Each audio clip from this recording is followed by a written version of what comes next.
Welcome to the Live Free Universe. I am YG Reno. Thank you very much for joining me. This is part 3 of my thoughts on negative and positive personality functions. Negativity is a withdrawal. It's like a void or a darkness, right? It creates the ability to need less, right? And positivity is like an addition. It's an expression or more light. It creates the ability to discover or to want to discover. Why I say it like this is negativity isn't bad. You know what I'm saying? When you're negative, it's because you see the things that you see that are negative as negative, making you more upset. But when you see your negative tendencies and you want to demonstrate the ability to fix them, you know what I mean? They turn into positives. And positives, I mean, even if you look at a negative and a positive is really two negatives, right? It's one negative down, one negative horizontal, right? So positivity is just built up off of negativity, right? And negativity isn't actually a bad thing because that's how the world works. Like when you have a baby, you have to as a man, you have to give up and lose part of yourself. Give to a woman who takes on and inside the darkness creates a baby who consumes her energy and then comes out. You know what I'm saying? This negativity is used in order to grow. Like that's how the universe works. Self-image is how you see yourself in relation to the people and environments you've been through. Also, your perception of your own value.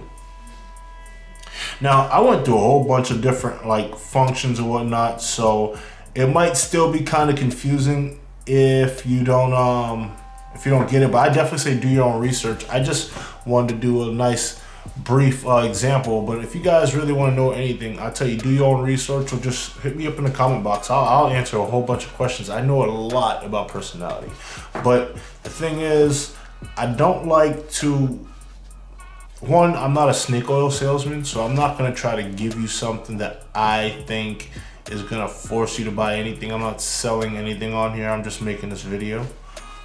So everything I'm saying, sure, you want to take it with a grain of salt, but you also want to do your own independent research and see if I'm lying to you, because a lot of this stuff can be useful to you, especially if you're a person that's trying to play the political game.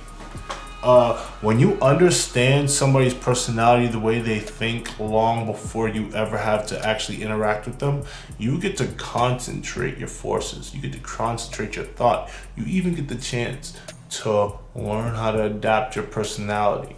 There's a thing called code switch. It's like, hey man, I'm chilling with my niggas and shit, man, and all this bitch. Oh, hi, how you doing? Welcome to the restaurant, or welcome to the business. You know what I'm saying? Like literally, it's a straight code switch. Like, man, I told this crazy bitch, man, this bitch is crazy, man. So, hey babe, oh, cutie, you beautiful. You know what I mean? Well, you know, code switching can be used very, very negatively, obviously, but code switching is what your mother did to you. She'd be like talking to her husband, turn to you, you know what I mean? Give you the baby shit. So code switching is just part of reality. And it also in nature, like you really got to understand, like predators exist in nature. So predators exist in nature. How is a human going to tell you that you're not allowed to have predator type mindsets or that masculinity is toxic? That's stupid. Anyways, I was going to talk about the independent thought and the extroverted thought, and then the independent feeling and the extroverted feeling. But I feel like I talked about them last episode enough, but I'll go through it a little bit. When you are an independent thinker, you think on your own 2 feet. You might see the rules and you might see the books and see what they say, but you still tell yourself, I'm gonna do that. The extroverted extroverted thinker is gonna be more like this is what the book says. We go by the book. And they might go behind the book, or they might not follow the book themselves when nobody else is around. But when you're around, they'll hold you to the book. They'll hold you to the law. They'll hold you to the code. An introverted feeler is gonna be more like feeling absorption. They love fellowship. They love to be around people that they care about. They love to be around people to care about. And they love to do stuff for other people. And extroverted feelers, they love attention from other people. They do things for other people just to hear, thank you, you're the greatest. They love attention. They love being loved. So they show love in order to get love. I don't want to besmirch any personality. Besmirch. I don't want to throw dirt on anybody's personality. So what I try to do is talk about the personalities by way of example in a general context, so that you can read one personality and see how that can work with another personality. For instance, ESTJ and an ESFJ and an ENFJ and an ENTJ. They all have this ability to try to make other people feel less than them because of whatever. Tory Lanez is an ENFJ, but also when you really look at it, when you see their positive proactive traits, you find people like Martin Lawrence, who's an ENFJ, and he's fun-loving as hell, right? He's fun-loving, especially when you watch Def Jam comedy. But as he got older, he played these more grumpy, disfigured, more angrier characters, right? Even if they're funny, they're a little bit more angrier. Each movie, they got angrier or they had a type of temper. But it's funny because you look at somebody like Will Smith, who's an ENFP, who's got introverted FI and a very extroverted NE. As he got older, he played these more serious characters, these more emotionally restricting characters, but with depth and soul. So it's interesting that if you look at different people and their personalities, you grow within your personality based off the parts of your personality that you feel like you need to grow based off how you see your life. I think that I personally think the universe is a duality system, right? I think the reason why there's 4 quadrants is because there's duality, because there was a first one split that causes the next split that causes the next split. So I don't think that there is anything too complicated about the world. I think the world is very, very, very simple by way of understanding how each formula works. Once you understand the formula, everything else makes sense. Like they say, good luck is preparation and timing, right? If you're not prepared at the time, then you don't have any luck. Then they call that bad luck, right? So the same is for a person who is prepared, but they don't get it. If they don't get it, but they were prepared, it just wasn't your time, right? That doesn't mean you have bad luck. It just wasn't your time. But if you weren't prepared, then you have bad luck. It's weird. It's weird. It's interesting because life is it's paradoxical. Okay, like for instance, if you're a hard-working man, right? And you want to provide for somebody, provide for your woman or whatever partner you have, right? The more you give them no purpose in the relationship, the more they're likely to stray. Why? Idle hands is the workshop of the devil, right? So if you have a partner that you don't have doing something to be purposeful within your relationship, you'll often find them finding other purposes for the relationship. And it's the same thing for parents. When you find parents that are really, really overbearing on their child, no matter how good the parents give a life to the child child will often find themselves either unable to cope with society or unable to follow the rules because they want to get from out of your hands, right? Or sometimes they do exactly what you say, afraid to live their own life, right?